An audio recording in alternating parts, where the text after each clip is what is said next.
Grabe, can't imagine na more than 15 years ago na ang nakalipas bago tayo ulit makasakay ng MRT. But don't get me wrong, nagko-commute naman ako, kaya lang kasi mas prefer ko ang cancel. So, tingnan natin kung anong pagbabago.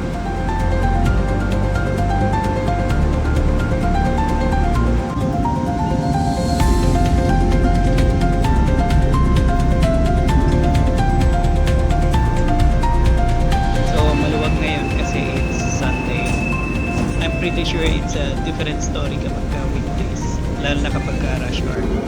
Okay, so ito yung itsura ng cockpit niya. Sa backside ito yung pilot seat.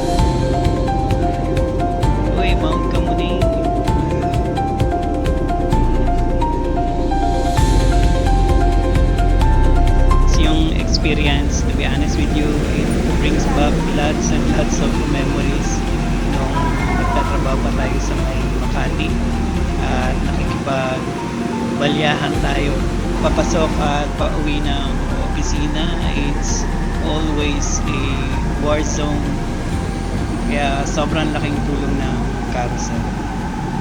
So at least meron tayong ibang option.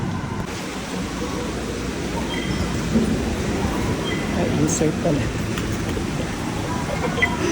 Oh.